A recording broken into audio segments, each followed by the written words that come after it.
A esta hora le damos la bienvenida al politólogo John Magdaleno para hablar de los desafíos que tiene el oficialismo y la oposición venezolana en este año electoral. Buenos días, gracias por su tiempo, bienvenido. Muy buenos días, muchas gracias por la invitación. Feliz año a todos, incluyendo los del equipo y obviamente la audiencia. Claro, cómo no, todavía estamos a tiempo para darnos ese feliz año y para desear lo mejor en este año 2024. Muchas expectativas porque es un año electoral. Vemos las noticias donde destacan que Venezuela es el único país de América Latina que todavía no tiene una fecha clara para las presidenciales. Quisiera que pusiera en contexto a la audiencia sobre esto. Bueno, desde luego, nos enseñaron varios investigadores hace muchos años, uno de ellos muy prestigioso, Adam Pravorsky, en un libro que se llama Democracia y Mercado, en el que se explica cómo en las democracias se garantizan, entre otras cosas, dos principios elementales. Uno, en las democracias hay certeza sobre las reglas de juego, es decir, los competidores tienen que saber con suficiente antelación cuáles son las reglas de juego, incluyendo la fecha de celebración de las elecciones. Y el segundo término nos enseñaron estos autores, incluido el que menciono, que en las democracias hay elecciones libres y competitivas en la medida en que hay incertidumbre sobre el resultado. Es decir, nadie conoce a ciencia cierta qué ocurrirá el día de la elección. Así que la democracia garantiza certeza o certidumbre sobre las reglas de juego e incertidumbre sobre el resultado. Bueno, muy bien, en regímenes autoritarios ocurre exactamente lo contrario. Es decir, en regímenes autoritarios y especialmente en regímenes autoritarios hegemónicos, que es el caso venezolano, es decir, el peor de los tipos de autocracias electorales que hay.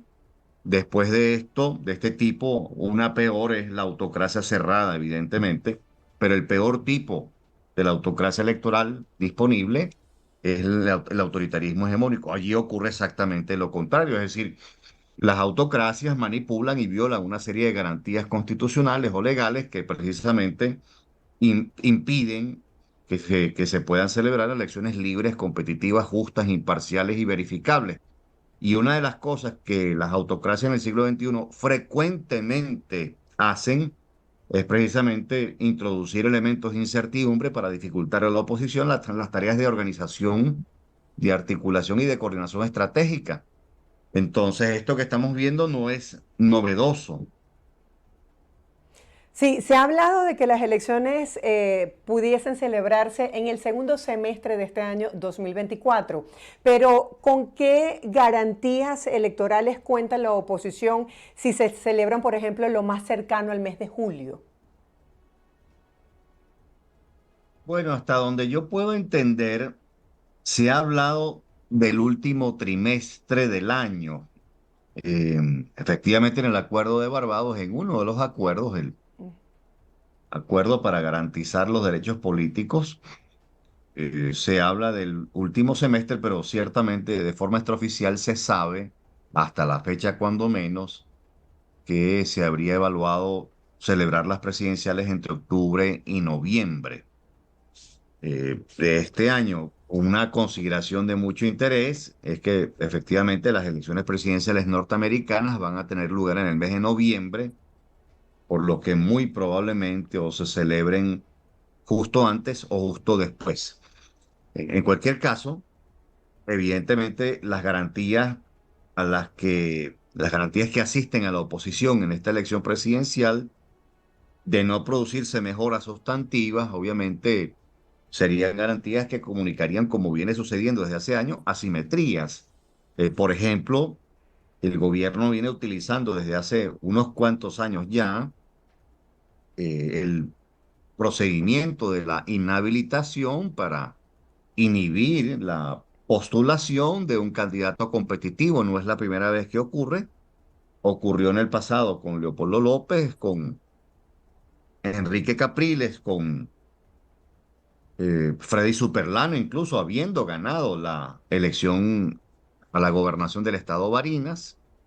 Y es justo después de ese resultado que se le inhabilita de forma fast track Y ahora, obviamente, está el caso de María Corina Machado, que recién acaba de ser electa como la candidata en la primaria opositora. En Venezuela, para que la audiencia lo pueda comprender, en Venezuela se han inhabilitado a más de 3.000 líderes políticos, es decir, que es un recurso o una herramienta a la que el régimen autoritario venezolano echa cada vez más mano, es decir, utiliza con más frecuencia y de vuelta esto tiene un impacto muy significativo en el caso de elecciones presidenciales, de gobernadores, etcétera, porque efectivamente termina inhibiendo la postulación de candidatos que son muy competitivos y que gozan de mucha favorabilidad en las encuestas de opinión pública. Esta por mencionar una, pero obviamente las tarjetas de los partidos todavía no han sido devueltas a sus legítimos titulares. Hay otro tipo de restricciones como el acceso a medios de comunicación, en particular los medios del sistema público, del sistema nacional de medios públicos, obviamente las limitaciones para acceder a financiamiento de la campaña. En fecha reciente se anunció que se retomaría el proyecto de ley que iría contra el financiamiento de las ONGs, para decirlo en clave militar. Esto podría intentar, vamos, cortar la fuente de suministros de la que se echa mano para el funcionamiento de algunas organizaciones. Estoy pensando incluso organizaciones de la sociedad civil que suelen ejercer influencia en los procesos electorales. En fin, efectivamente las garantías tienen serios menoscabos, es decir, las garantías típicas con las que se asiste a una elección presidencial en Venezuela han sufrido serias violaciones. Sí, entiendo. María Corina Machado ganó las primarias de manera contundente y está establecido en los acuerdos de Barbados esta habilitación como parte de los puntos que deberían aceptar para toda esta flexibilización de sanciones y las licencias que se han otorgado. ¿Cuáles pudiesen ser los escenarios que se manejarían de aquí en adelante en torno a la posible habilitación o no de María Corina Machado?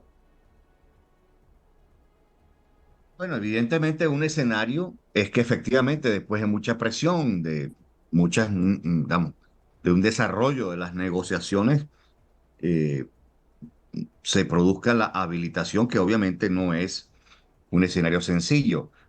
En ese caso, bueno, la oposición ya tendría la candidatura resuelta, el asunto de la candidatura resuelta, y por tanto, obviamente esa sería una candidatura con una altísima competitividad, como en efecto muestran los números de diversas encuestas de opinión pública. Aunque hay que advertir con cierta cautela que María Corina Machado obtuvo 2.300.000 votos aproximadamente en la primaria, y que para un triunfo en una presidencial, que ya sabemos no va a ser una elección libre y competitiva, se requerirían alrededor de 8 millones de votos si se quiere que esta opción esté holgada frente a cualquier tentativa de irregularidad por parte del régimen autoritario. Y de 2.300.000 votos a 8 millones, obviamente media un trabajo de organización, de articulación, de coordinación estratégica entre diversos factores de oposición, y, por qué no decirlo, vamos, este largo y complejo año probablemente sea el periodo en el que emerjan nuevos actores colectivos, es decir, movimientos sociales, metamovimientos sociales, eventualmente se produzca una rearticulación entre partidos de oposición. Sí, Bien, así que obviamente ese es el primer escenario. El segundo es que no se le habilite, es decir, que no se pueda postular, caso en el cual la dirección opositora habrá debido prever, digamos, un protocolo estratégico para esa eventualidad. Por esa razón, yo pienso, al margen de que Machado en efecto está en todo su derecho de pelear por la restitución de sus derechos, tal y como en efecto se contempla de forma tangencial en el Acuerdo de Barbados. En el Acuerdo de Barbados no se habla explícitamente de la sí. habilitación de María Corina Machado, no se habla explícitamente del levantamiento de las inhabilitaciones, pero sí se habla en uno de los artículos de la restitución de derechos. Ah, bueno, eso podría caber allí, pero es obvio que habría que pasearse por la posibilidad de que no se le habilite, toda vez que ello significaría, la habilitación de Machado significaría abrir, vamos, la compuerta para la eventualidad de una transición a la democracia en Venezuela. Y estoy persuadido de que los factores de poder que le dan soporte al régimen autoritario venezolano están perfectamente conscientes de los costos que yo tendría para ellos. Entonces no es un escenario sencillo. Tendrían que ocurrir muchas cosas como para que efectivamente Machado sea habilitada. En el caso de que cobre fuerza ese escenario, ¿qué opciones tiene la oposición y de qué manera puede presionar la comunidad internacional, muy particularmente Estados Unidos? Bueno, es una pregunta muy importante porque, en mi opinión, la manera más eficaz de presionar es obviamente constituir una organización de alcance nacional. En este caso no me refiero a un partido político, sino precisamente un movimiento social o un metamovimiento social que agrupe al tejido social de diversas organizaciones de la sociedad civil y, por qué no decirlo, podría eventualmente integrar a factores de los partidos de oposición. Esta me parece que es la forma más eficaz de constituir una fuente de presión interna, que es aquello de lo que ha carecido precisamente la oposición en los últimos años. Lo digo porque en la mayor cantidad de las transiciones, de casos concretos de transiciones a la democracia, que he podido, junto a un equipo de investigadores venezolanos también, he podido examinar, hemos examinado alrededor de 102 casos de transiciones a la democracia en el mundo. Es bastante visible que procesos de movilización social masivos, disciplinados, no violentos, para presionar a las autoridades en favor de restituir garantías que han sido violadas, junto con el uso de elecciones que se sabe que no son competitivas, pero son un escenario también en el cual se puede manifestar la voluntad colectiva, más el uso de las negociaciones para avanzar en la restitución de derechos, más el uso de la presión externa, esto puede configurar un encadenamiento, y lo digo de manera cautelosa, puede configurar un encadenamiento de variables que facilite la transición a la democracia si acaso se le plantea a los principales decisores del régimen autoritario una situación límite.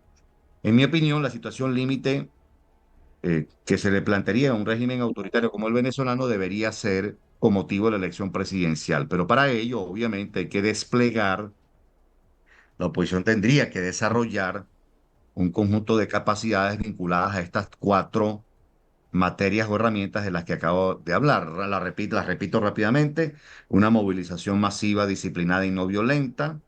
Por masiva entiendo, digamos, algo de verdadero impacto. Para utilizar una referencia académica de una investigación del año 2011, bueno, estamos hablando de no menos del 3,5% de la población movilizada.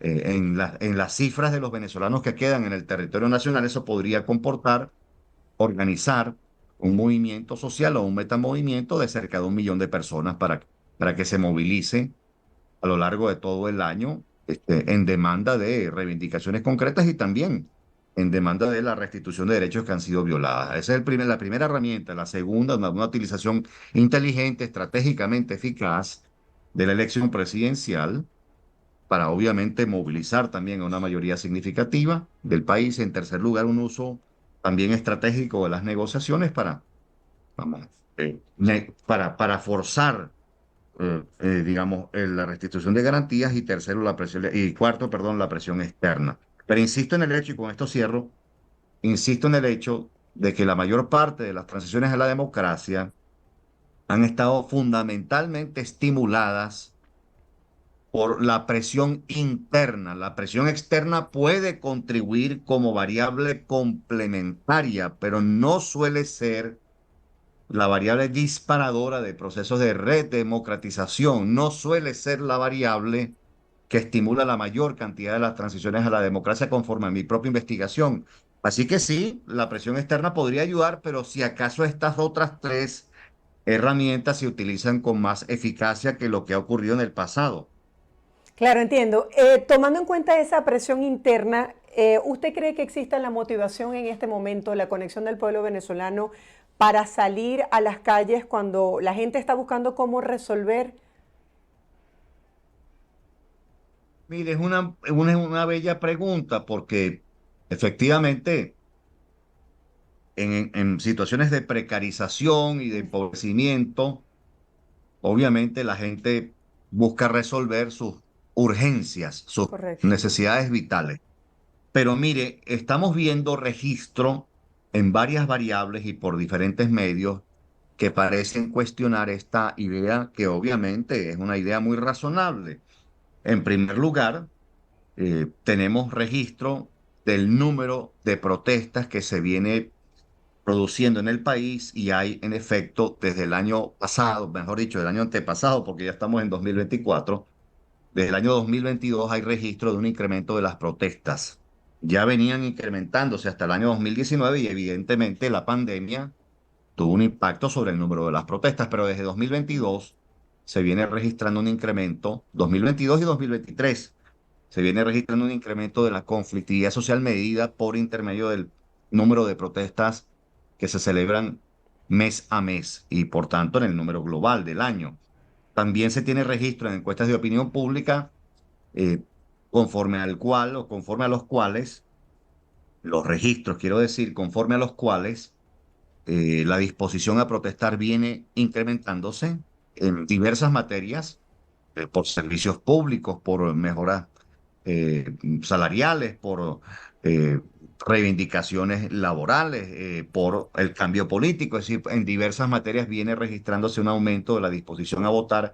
Es una variable muy importante que ha sido medida en el pasado y en coyunturas críticas se ha revelado que esa disposición creciente efectivamente tiene una traducción y en última instancia el propio evento de la primaria del año pasado, de octubre del año pasado, comunicó elocuentemente que lo que estaban diciendo las encuestas era cierto, pese a que todos, o mucha gente, no todo el mundo, pese a que mucha gente no creía en la creciente disposición a participar que se venía registrando. Así que en verdad no se requiere que todo el país esté protestando en un momento determinado. Con satisfacer la regla de Chenoweth y Stefan del año 2011 en su famoso libro del 3,5% de la población, eso es más que suficiente porque eso puede constituir una fuente de presión interna. Ahora, tengo una pregunta. ¿Cuál sería ese punto de quiebre en las negociaciones para que se den esas elecciones libres y justas en Venezuela? Tomando en cuenta sobre lo que ha ganado o ha perdido el oficialismo con los acuerdos de Barbados. Por ejemplo, hemos visto la liberación de Alex Saab y veíamos ayer a Nicolás Maduro advirtiendo a Estados Unidos que no se iba a conformar con el levantamiento parcial de las sanciones internacionales. Quisiera que nos explicara este punto. Mire, personalmente yo sostengo la hipótesis, ojalá me equivoque, personalmente sostengo la hipótesis de que en Venezuela no va a haber elecciones libres y competitivas, ni justas e imparciales, por una razón muy sencilla. Los costos de salida de los factores de poder, los costos de salida que pagarían factores de poder que le dan soporte al régimen autoritario venezolano son demasiado altos. Y esto ha sido documentado en la investigación científica en perspectiva comparada sobre esta materia. Lo que creo que sí es factible es que se produzcan unas elecciones semicompetitivas, es decir, que se produzcan algunas mejoras de garantías que obviamente, vamos, permitan un mejor ejercicio que en el pasado de las libertades y derechos políticos, libertades civiles y derechos políticos que obviamente tienen que ejercitarse o que son requeridas para que una elección sea mínimamente satisfactoria, por lo menos conforme a los estándares internacionales. Entonces, si hablamos de una elección semicompetitiva, ya he dicho que mi hipótesis es que no va a haber una elección libre y competitiva. Eso significaría una claudicación para el régimen autoritario y, por tanto, abrir la compuerta a una transición a la democracia, lo que precisamente le generaría costos demasiado elevados a cada uno de los principales decisores. Por tanto, si mi hipótesis fuese correcta, que lo que sería más factible es una elección semicompetitiva, en ese caso, obviamente, la negociación sería el escenario para testear, para probar el conjunto de incentivos y garantías que estaría esperando, estarían esperando los principales decisores del régimen autoritario negociar básicamente para evitar que los costos de su salida sean demasiado elevados. Y esto ha sido formulado de diversas maneras académicamente. Una formulación fue la del profesor Robert Dahl hace muchos años ya, en el año 72, en un libro que decía, bueno, los regímenes que se aproximan a uno de carácter competitivo, es decir, los que están por experimentar una transición, reúnen simultáneamente dos condiciones. La primera, el costo que pagan factores de poder por tolerar a la oposición se reduce, el costo que pagan se reduce porque la oposición no les formula amenazas inminentes, urgentes y de gravedad.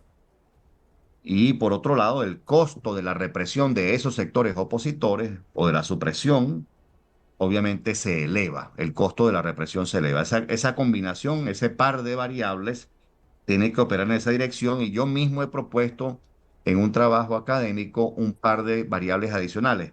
Para que se pueda producir una transición a la democracia hay que reducirle los costos a factores de poder para que puedan estimular o facilitar la transición. Y reducir los costos significa, obviamente, ofrecerles incentivos y garantías de diversa índole. Algunos piden garantías políticas, sobrevivencia política futura, por ejemplo. Otros piden cosas más complicadas de ejecutar en el siglo XXI, con motivo de la existencia de la Corte Penal Internacional, piden que no sean sometidos a procesos judiciales. Esto es más complicado. Para eso, por tanto, existiría la justicia transicional.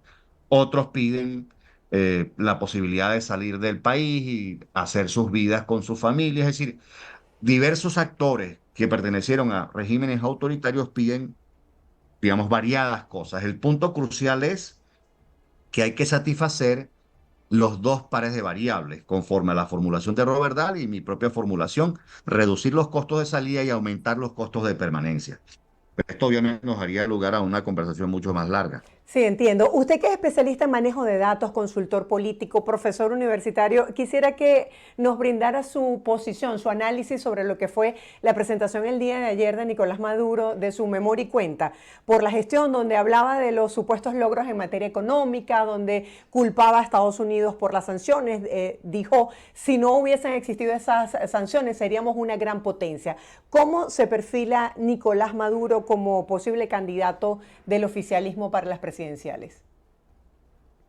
Mire, yo no tuve oportunidad de ver la sesión del día de ayer. Me gustaría examinarla el día de hoy con calma. Obviamente, los compromisos profesionales no siempre le Claro, permiten a entiendo. uno ver las alocuciones y las cadenas de inmediato. A veces hay que esperar 1 o 2 días para hacerlo. Pero miren, me imagino que no hubo, digamos, mayor novedad, salvo que obviamente el presidente Maduro viene hablando por diversas vías de comunicación y en distintas ocasiones acerca de el asunto y la preocupación que hay alrededor de su candidatura. Una información que extraoficialmente meses atrás se había obtenido por la vía de dos directorios, según se dice, dos directorios del PSUV en el que se había manifestado precisamente inquietud por los bajos números de intención de voto que Maduro registraba en las encuestas de opinión pública. Parece que Maduro ha estado tomando el tema y comunicándolo públicamente. ¿Quién sabe si como una forma para precisamente disipar esa angustia en la medida en que ella obliga a voltear los ojos a buscar o para buscar a otros actores y quién sabe si estos otros actores tienen tan mala o peor imagen que el propio Maduro en las encuestas de opinión pública? Es decir, este tratamiento público del asunto no me parece que sea fortuito, aunque es un arma de doble filo, en mi opinión, no me parece que sea fortuito. Ese quizás sea uno de los temas de mayor relevancia en el tratamiento que el propio Maduro, el propio discurso oficial diría, está haciendo en los últimos días. En el escenario de que María Corina Machado no le permitan su inscripción como candidata a la presidencia, ¿usted considera que la gente igualmente estaría interesada en salir a las calles a votar? Bueno, hay registro de esto conforme una encuesta de Delfos, de la encuestadora Delfos del mes de octubre del año pasado, para los que no tengan conocimiento de quién dirige la encuestadora Delfos, se trata de Félix Seijas hijo, es decir, el hijo del gran muestrista Félix Seijas Serpa, del mismo nombre, Félix Seijas Rodríguez, en este caso es el hijo, un estadístico conocido, profesor de la Universidad Central de Venezuela, y en ese estudio recuerdo que se preguntó precisamente eso que usted me está preguntando a mí, y en efecto la gran mayoría de la muestra decía con mucha claridad que en el caso de que inevitablemente no se le permita la postulación a María Corina Machado, efectivamente los respaldos se trasladarían a aquella figura que se decida sea su reemplazo. Es decir, me luce claro que ahí hay una contestación bastante clara de esta inquietud y que me parece estaría comunicando que hay conciencia entre los venezolanos de los riesgos que se corren por la elección de Machado como candidata y en virtud fundamentalmente de la naturaleza del régimen político venezolano, pero sobre todo de que se desea dar la pelea en la elección presidencial, lo que a mí personalmente me sugiere que hay un aprendizaje colectivo respecto de lo que ocurrió en durante el año 2018, cuando la oposición no presentó una candidatura, en mi opinión, un grave error estratégico. Si nos pasamos por el escenario de que ya los candidatos lograron inscribirse para las presidenciales, ¿cuáles serían esos desafíos que afrontaría, por ejemplo, la oposición que durante la campaña para las primarias señalaban que no tenían igualdad de condiciones en cuanto a la plataforma para poder difundir sus propuestas? Bueno, mire, hay desafíos tan esenciales como eh, el de tener acceso a medios de comunicación masivos para colocar un mensaje de alcance nacional. En Venezuela, el circuito de formación de la opinión pública ha sido remodelado, es decir, ha sido intervenido por el Estado. Déjeme explicarle muy rápidamente la implicación que esto tiene. El maestro Sartori decía, uno de los fundadores de la disciplina a nivel internacional, me refiero de las ciencias políticas a nivel internacional, decía, detrás de las elecciones se esconde todo un telón de fondo. Bueno, ese telón de fondo tiene que ver con la formación o la libre formación de la opinión pública y la libre formación de las preferencias electorales. Por esta razón no puede haber elecciones libres y competitivas, porque el Estado ha intervenido precisamente el proceso por intermedio del cual se forma la opinión pública y se forman las preferencias electorales. De forma tal que la primera y quizá una de las más importantes eh, demandas o uno de los más importantes desafíos sea precisamente intentar reconstruir en la medida de lo posible ese, digamos, ese tejido y ese conjunto de dispositivos institucionales para intentar colocar un mensaje nacional. A la oposición le cuesta mucho colocar un mensaje de alcance nacional. En segundo lugar, obviamente, saltar los obstáculos o superar los obstáculos que en términos de financiamiento, de acceso a financiamiento, le va a colocar el régimen autoritario. Hay muchas dificultades para obtener financiamiento porque hay temor entre empresarios nacionales y extranjeros para apoyar una eventual opción política de cambio, pero obviamente también se ha operado, también el régimen político ha operado en la dirección de ir restringiendo fuentes de financiamiento. Repito, el último capítulo de esta larga película en esta materia es el proyecto de ley que obviamente intenta regular y hasta controlar el acceso a financiamiento de parte de organizaciones de la sociedad civil, organizaciones no gubernamentales. Otro desafío muy importante va a ser efectivamente configurar una campaña que sea atractiva, seductora para la mayoría, pero sobre todo que comunique, este es el gran desafío en términos de comunicación política, que comunique una imagen nítida, clara de, de cambio político futuro. Es decir, el cambio, ¿qué significa en concreto? ¿Es un cambio para mejor? ¿Es un cambio para una revancha?